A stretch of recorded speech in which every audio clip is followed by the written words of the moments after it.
آج فتاوی فیض الرسول کی 110 ٹاپک ہے۔ اعوذ باللہ من الشیطان الرجیم، بسم اللہ الرحمن الرحیم۔ کیا فرماتے ہیں حضرت مفتی صاحب قبلہ اس مسئلے میں؟ ہمارے یہاں صورت میں پرانے رواج کے مطابق قاضی شہر کے نائب نکاح پڑھاتے ہیں، جس کی تفصیل یہ ہے۔ اولاً وکیل صاحب سے قاضی صاحب دریافت کرتے ہیں کہ آپ نے لڑکی کی اجازت لی؟ جواب ملتا ہے ہاں۔ بعد دونوں گواہوں سے مخاطب ہو کر کہا جاتا ہے کہ تم دونوں نے سنا؟ جواب ملتا ہے ہاں۔ اس کے بعد قاضی صاحب وکیل صاحب سے اجازت طلب کرتے ہیں کہ نکاح پڑھا دوں؟ جواب ملتا ہے ہاں۔ دوم نوشہ کو کلمہ شہادت اور ایمان مفصل پڑھاتے ہیں۔ سوم خطبہ پڑھا جاتا ہے۔ چہارم وکیل صاحب سے مخاطب ہو کر کہا جاتا ہے کہ سنیے، آپ نے اپنی موکلہ عاقلہ بالغہ مسمع نام بنت والدین دادا کو اس کی خود کی اصالتاً سے اور آپ کی وکالت سے، ان دونوں شاہدین کی شہادت سے اور جمیع حاضرین مجلس کے سامنے ذات اس شخص نام والدین دادا کے ساتھ بعوض روپیہ سکہ رائج الوقت مہر وجول کے نام بنت والدین دادا کا نکاح نام بن والد بن دادا کے ساتھ کر دیا۔ ہاں، اس کو ان کے نکاح میں دی۔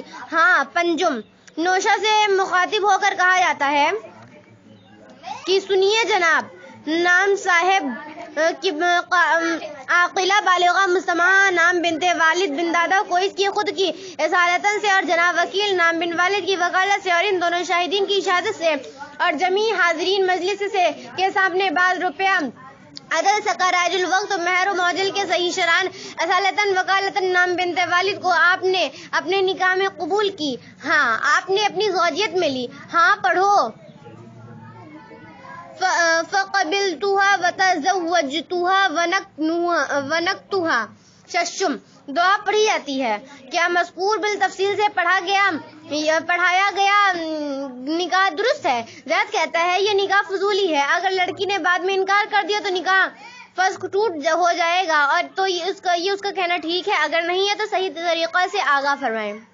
جواب اللہم ہدایت الحق والصواب۔ صورت مسئولہ میں اگر لڑکی نے اجازت طلب کرنے والے نکاح کا وکیل بنایا مگر وکیل نے خود نکاح پڑھانے کی بجائے دوسرے کو نکاح پڑھانے کی اجازت دی، تو اس صورت میں بے شک نکاح فضولی ہے، اس لیے کہ وکیل کا اختیار نہیں کہ اس کام کے لیے وہ دوسروں کو وکیل بنائے۔ رد المحتار میں ہے وکیل لیس علیہ التوکیل بالنکاح، اور اعلیٰ حضرت امام احمد رضا فاضل بریلوی علیہ رحمۃ الرضوان تعریف فرماتے ہیں وکیل بن نکاح کو شرعاً اتنا اختیار ہے کہ خود نکاح پڑھائے، نہ کہ دوسرے کو پڑھانے کی اجازت دے، جب تک کہ معزون متعلق یا صراحتاً دوسرے کو وکیل کرنے کا مجاز نہ ہو بغیر اس کے۔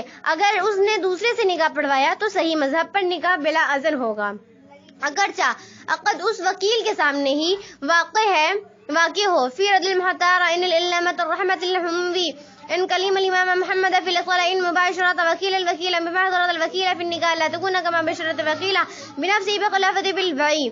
فتاوی رضویہ جلد 5 13 صفحہ صدر الشریعہ رحمۃ اللہ تعالی علیہ تعریف فرماتے ہیں یہ جو تمام ہندوستان میں رائج ہے کہ عورت سے ایک شخص اذن لے کر آتا ہے جسے وکیل کہتے ہیں، وہ نکاح پڑھانے والے سے کہہ دیتا ہے کہ میں فلاں کا وکیل ہوں، آپ کو اجازت دیتا ہوں کہ نکاح پڑھا دیجیے۔ یہ طریقہ محض غلط ہے۔ وکیل کو یہ اختیار نہیں کہ اس کام کے لیے وہ دوسرے کو وکیل بنا دے۔ اگر ایسا کیا گیا تو نکاح فضولی ہوا۔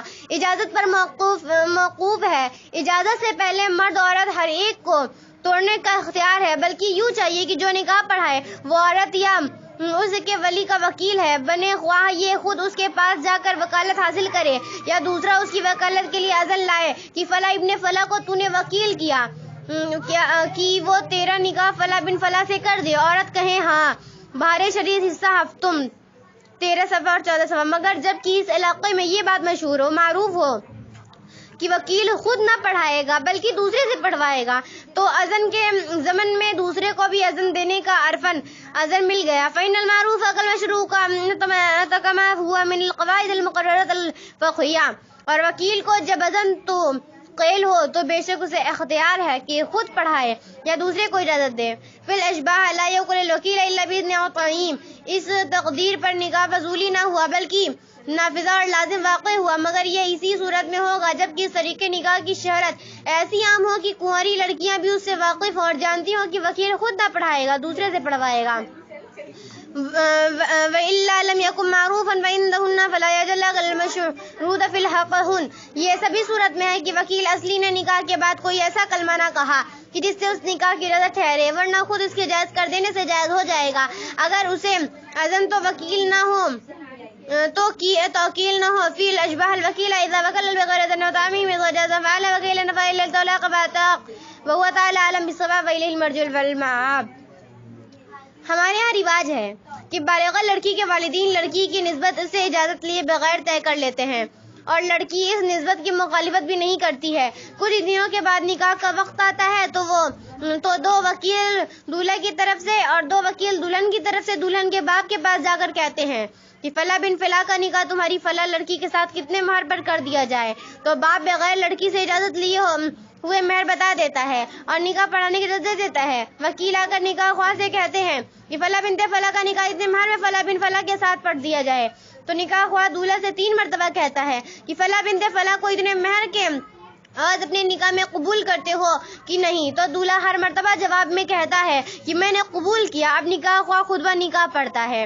لڑکی راضی ہو رہتی ہے اور بخوشی اپنے شوہر کے ساتھ رخصت ہو جاتی ہے. دریافت طلب یہ امر ہے کس طرح کے نکاح شرعاً ناجائز ہوتے ہیں یا نہیں؟ اگر نہیں تو شرعی طریقہ کیا ہے؟ جواب: جو روایت صورت مسئولہ میں درج ہے کہ اس میں بعض صورتیں ایسی ہیں کہ نکاح ہو جائے گا اور کچھ صورتیں ایسی بھی نکلیں گی کہ نکاح نہ ہوگا. لہٰذا لوگوں کو نکاح کے بارے میں رواجی طریقے سے پرہیز کرنا ضروری ہے، کیونکہ جو عدم جواز کے قوانین کے یادداشت عوام کے لیے دشوار ہے. بہرحال سوال میں رواجی نکاح کا جو خاکہ پیش کیا گیا وہ نکاح فضولی ہے اور فضولی نکاح اجازت پر موقوف رہتا ہے. پھر اس صورت میں بالغہ لڑکی کا بخوشی اپنے شوہر کے ساتھ رخصت ہو کر جانا اجازت ہے. لہٰذا اب نکاح صحیح ہو جائے گا. نکاح کا آسان اور شرعی طریقہ یہ ہے کہ زید مثلاً کسی بالغہ عورت کو اپنی بیٹی یا غیر کا نکاح پڑھانا چاہتا ہے تو وہ خود عورت کے پاس جائے اور اسے کہے کہ تو نے فلاں بن فلاں کے ساتھ اتنے مہر پر نکاح پڑھانے کے لیے مجھے وکیل بنایا. اگر عورت ہاں کہہ دے تو زید مجلس نکاح میں آ کر خطبہ نکاح پڑھے اور دولہے سے اعجاب کر کے اسے قبول کرائے. اور اگر دولہا نابالغ ہو تو اس کا ولی اس کی طرف سے قبول کرے. اعجاب و قبول میں اس بات کا لحاظ ضروری ہے کہ وہ ماضی کے الفاظ ہوں، یعنی دولہے سے یوں کہیں کہ میں نے فلاں بنت فلاں کا نکاح اتنے مہر پر تمہارے ساتھ کیا. اس پر دولہا یوں کہے کہ میں نے قبول کیا. نحمد و نصلی علی رسولہ الکریم. خاتون بیگم کے شوہر مر جانے کے بعد اس کے لڑکا پیدا ہوا اور لڑکا کے بارے میں پوچھا گیا کہ کس کا ہے. جواب ملا کہ مسلمان کا لڑکا بالغ ہو گیا اور اب اس کا نکاح کیسے ہو؟ اس کا جواب قرآن و حدیث کی روشنی میں دے. شوہر مر جانے کے 5 سال بعد لڑکا پیدا ہوا. جواب: نکاح میں باپ کی جگہ اس کی ماں کا نام لیا جائے گا اور باقی باتوں میں جیسے سب مسلمانوں کا نکاح ہوتا ہے ویسے ہی اس کا بھی ہوگا. وَهُوَ سُبْحَانَهُ تَعَالَى أَعْلَمُ بِالصَّوَابِ. زید کی شادی ہندہ سے ہوئی. دونوں صحیح العقیدہ ہے لیکن نکاح خواہ غیر مقلد وہابی ہے تو ایسی حالت میں نکاح ہوا کہ نہیں؟ جواب: جو لوگ غیر مقلد وہابی کو نکاح پڑھانے کے لیے لائے وہ گنہگار ہوئے. توبہ کرے. کسی وہابی کی ایک طرح تعظیم ہے اور اس کی تعظیم ناجائز و گناہ ہے، مگر اس نے جو نکاح پڑھایا وہ منعقد ہو گیا کہ نکاح خواہ حقیقت میں وکیل ہوتا ہے اور صحت وکالت کے لیے اسلام شرط نہیں. فتاوی عالمگیری جلد سوم 439 صفحے میں ہے.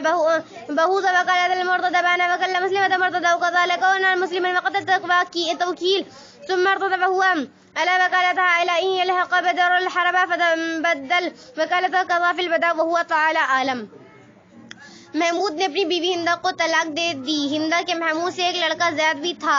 پھر ہندہ نے بکر سے نکاح کر لیا تو جب زید کا نکاح ہوا تو زید بن محمود کے بجائے زید بن بکر کہا گیا. صورت مذکور بالا میں نکاح درست ہے یا نہیں؟ جواب: بوقت اذن جب کہ زید بن محمود کے بجائے زید بن بکر کہا گیا اور دلہن نے یا اس کے نابالغہ ہونے کی صورت میں اس کے ولی نے یہ جان کر اذن دیا کہ نکاح اس سے کہ زید کے ساتھ ہوگا جو محمود کا لڑکا ہے، لیکن بکر کے نکاح میں اس کی ماں ہونے کے سبب زید بن بکر کہہ دیا گیا ہے، یعنی اذن دینے والے کے نزدیک زید ممتاز ہو گیا تھا تو نکاح درست ہوا اور نہ نہیں.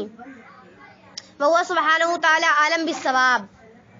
ایک مولوی صاحب نے نکاح پڑھاتے وقت یہ کلمہ زبان سے کہا، زید کی لڑکی اصغر النساء مسمات ضروری امریہ ہے کہ مولوی صاحب نے نہ تو لڑکے کا نام لیا اور نہ لڑکے کے والد کا نام لیا، بلکہ لڑکی کا نام کے بعد مسمع کا لفظ کہا۔ تو یہ کہنا کیسا ہوا، صحیح ہے غلط نکاح ہوا یا نہیں؟ جواب: اگر لڑکے سے قبول کرایا جا رہا ہے تو لڑکے اس کے باپ کا نام لینے کی ضرورت نہیں، اس لیے کہ لڑکا خود سامنے موجود ہے، لہذا نکاح ہو جائے گا۔ ہاں، لڑکی سے نکاح پڑھانے کی اجازت طلب کرنے کے وقت البتہ لڑکے کا نام بتاتے ہوئے اس کی تعین ضروری ہے۔ ھذا ما عندی والعلم بالحق عند اللہ تعالی ورسولہ الا علی جل جلالہ صلی اللہ المولا تعالی علیہ وسلم۔